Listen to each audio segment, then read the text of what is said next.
Pension തുകയിൽ നിന്നും പ്രതിമാസം 500 രൂപ പിടിക്കുകയും ചികിത്സാ കാര്യത്തിൽ ഉത്തരവാദിത്തമില്ലാതെ പെരുമാറുകയും ചെയ്യുന്ന സർക്കാർ നിലപാട് വഞ്ചനയാണെന്ന് Kerala state service pensioners association കുറ്റപ്പെടുത്തി.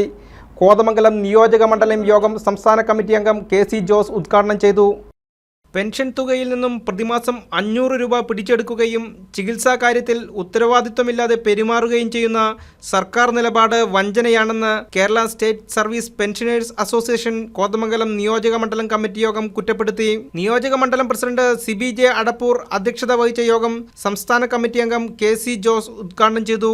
വനിതാ ഫോറം ജില്ലാ പ്രസിഡന്റ് ആലിസ് കറിയ മുഖ്യപ്രഭാഷണം നടത്തി. P M. Maideen, K A. Joseph, A J. John, T P. Paulose, P M. Muhammad Ali, C K. Saifuddin, M K. Muhammad, Salmon C. Kurian, A M. Johnny, Jose George, P K. Chandran, Baby Paul, V P. Paulose, Sajeev Joseph, V A. Muhammad, K P. Ashraf, T S. Rasheed, P V. Paulose, V K. Karthiyayini, Lissy Joseph, K K. Hussain എന്നിവർ സംസാരിച്ചു. ടി.സി. വിജയൻ നായർ സ്വാഗതവും Martin Keezhemadan നന്ദിയും പറഞ്ഞു.